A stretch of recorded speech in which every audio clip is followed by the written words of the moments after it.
President Trump's meeting with Russian President Vladimir Putin is over. They had a press conference, and all hell broke loose. Was it the Trump White House's best moment? There's a lot to suggest no, but the overreach by the media never ceases to amaze.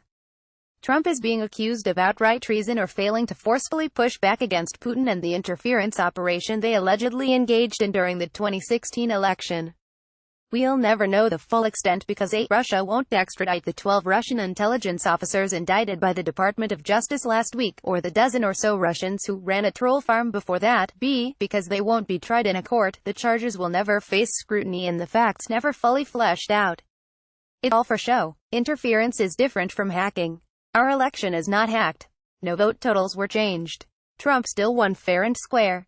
Also, John Podesta's email account wasn't really hacked per se, he fell for a phishing email. It's hardly a sophisticated attack, but one that yielded very damning information, relevant information, about the Democrats and Hillary Clinton. It aired their dirty laundry. It caused more division within the ranks over dynamics between the DNC, the Clinton campaign, and Bernie Sanders. This, plus Clinton losing, caused the left to look for a crutch.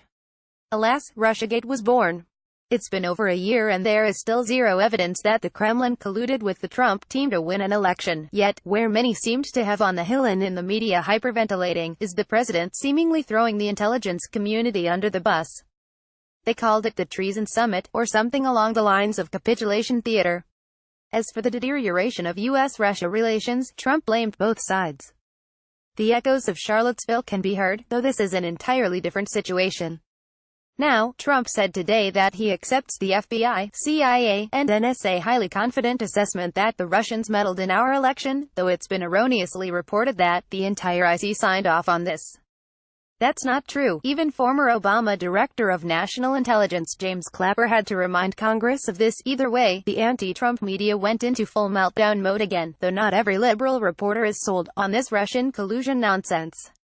Michael Tracey, formerly of the Young Turks, noted how it's a long-standing tradition for leaders to flatter one another, even when relations are in the toilet.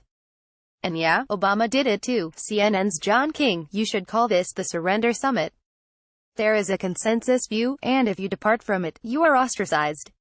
End of story. And it's only getting worse. Michael Tracey, Adam Tracy, July 17, 2018. It's incredible that so many people are responding to what they see as an authoritarian, anti-democratic menace by screaming treason, which is perhaps the most quintessentially authoritarian tactic. pic.twitter.com/ig3neraribcl. Michael Tracey, Adam Tracy, July 17, 2018. Act of war isn't just incendiary phrasing. It's justification for retaliatory military action. Political figures using this terminology need to be challenged on what exactly it is that they're advocating. pic.twitter.com/oshis6zt9. Michael Tracey, Adam Tracy, July 17, 2018. Why do so-called progressives think a political climate dominated by accusations of treason and foreign subversion is going to be conducive to their interests? Have they ever looked at history? Or are their brains so addled by Trump that history has been thrown out the window? Michael Tracey, Adam Tracy, July 16, 2018. If 2 years of Russiagate has taught us nothing else, it's that it will always get progressively dumber. Michael Tracey, Adam Tracy, July 16, 2018. So once again the big critique of Trump is that he's insufficiently combative with foreign leaders, and thereby has committed treason. Healthy political climate. Michael Tracey, Adam Tracy, July 16, 2018. Comparing hacked emails to Pearl Harbor and 9/11 is deranged.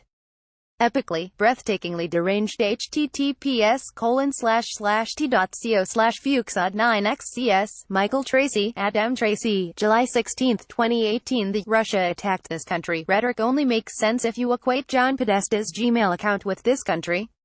That's an extreme logical leap, and unsurprisingly, millions of Americans don't buy it. Michael Tracey, Adam Tracy, July 15, 2018. There's nothing unusual about American and Russian leaders flattering one another, even when relations are strained, in pursuit of mutual diplomatic objectives.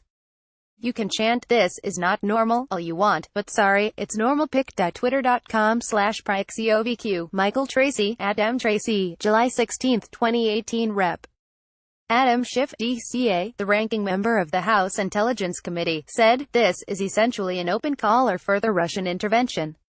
Oh, and he called out the GOP, saying they're complicit in the betrayal of American interests. No Republican cares, dude. Everyone knows the Democrats are blowing anything Trump does out of proportion. They hit the mute button, as they should on anything the Democrats have to say on this matter. Chuck Schumer, DNY, confirmed this by suggesting without evidence that Putin has something on the president. This is insane, Mr. Schiff. Obama made the call for more intervention more than explicitly clear when he did next to nothing to confront the Russian interference under his watch. Former CIA Director Michael Moore said they failed miserably in their actions against the Russians to deter them from attempting this again. Sen. Mark Warner, vice chair of the Senate Intelligence Committee, said Obama choked on this front.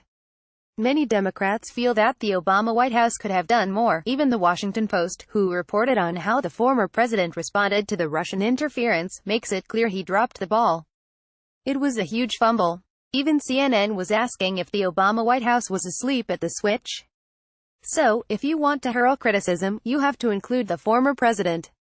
I'll let you decide whether this presser was a total disaster. The reaction to it makes it seem like Trump shared the nuclear codes with Russia. Democrats and the left need to accept that the Russian meddling was not successful, it did not alter the election, and there was no collusion. Should we do everything we can to make sure this doesn't happen again? Yes, but it's also true that we're not so clean in the interfering in other nations' elections, especially in the most recent election in Israel. This is just another facet of geopolitics and spy gaming. China has executed far more damaging hacks against our country, by the way. And Obama didn't blow a gasket, and the media didn't either. So, let's simmer down a bit. Still, even some of the president's former staff, like former White House Communications Director Anthony Scaramucci, said this presser was a wreck for Trump, which needs immediate fixing. Via CNN, former White House Communications Director Anthony Scaramucci called on President Donald Trump Tuesday to reverse course immediately and walk back some of the statements he made during the news conference with Russian President Vladimir Putin. Trump's made a very big mistake here. He's got to reverse course immediately, Scaramucci said in an interview with CNN's Alison Camerata on New Day. Standing beside Putin on Monday in Helsinki, Finland, Trump declined to endorse the U.S. government's assessment that Russia interfered in the 2016 presidential election, saying he doesn't see any reason why Russia would be responsible. Trump also touted Putin's vigorous denial of Russian involvement. The president admitted today that he misspoke. Newt Gingrich called it the most serious mistake made during this presidency so far. We'll see what happens. Frankly, everyone needs to simmer down. We are comparing this to the 9/11 and Pearl Harbor attacks, folks. Is none of this on the collusion front? Let's revisit that. One could make the argument that there's a case against the Clinton campaign, which retained Fusion GPS, who then hired former British spy Christopher Steele to compile an opposition research file on Trump using Kremlin sources. Hard to read this without concluding Clinton campaign colluded Russia to interfere in U.S. election.